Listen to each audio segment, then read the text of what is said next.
Well, aren't we all having fun with the internet now that we're learning more skills and discovering more apps? Everyone seems very taken with Zoom, although we often end up sounding like Kermit the Frog and our faces temporarily frozen in some kind of electronic rictus. And the Sunday services online are providing even more scope for comment and pedantry than the usual live events. And every now and then, pressing the wrong key or misspelling a word in the search box can take us into hitherto uncharted waters that we hope no one will ever discover on our hard drives. It's been an education for many of us, and I'm not totally sure whether I, for one, will continue to surf the net with the same enthusiasm once this whole isolation thing has passed.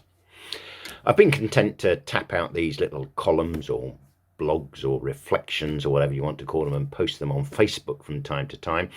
And it's sometimes encouraging to look at the little counter that tells us how many people might have seen it, though whether anyone actually reads through right to the end is obviously another matter.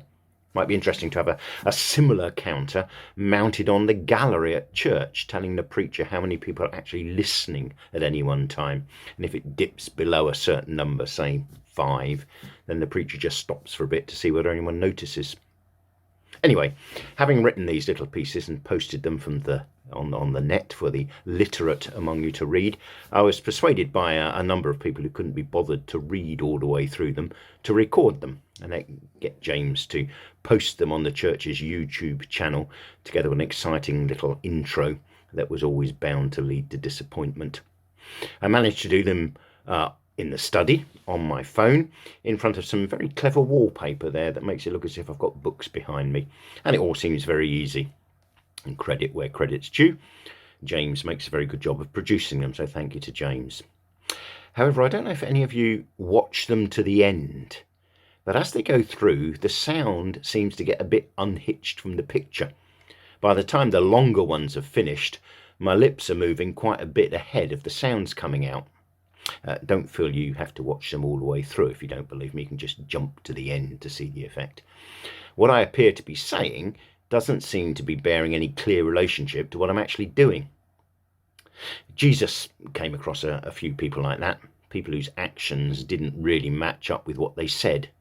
They were generally the religious types who mouthed a lot of pious platitudes, but then behaved very differently from how you might expect. Admittedly, it was a bit more than just finding the soundtrack wasn't quite synced. But Jesus made no bones about calling them hypocrites. And later in the New Testament, his brother James wrote in a letter that those who claim to follow Jesus should make sure their lives matched up to what they said they believed. If you talk about your faith, make sure your actions back up what you say. In the end, it doesn't make much difference really whether my words are heard slightly out of sync with my lips moving on the screen. It all finishes at around the same time anyway. But if my life doesn't match up to what I say about being a Christian, then there are some grounds for asking a few hard questions. And that's true for all of us. If you call yourself a Christian, a follower of Jesus, make sure your life bears it out. Keep safe, keep smiling, keep authentic.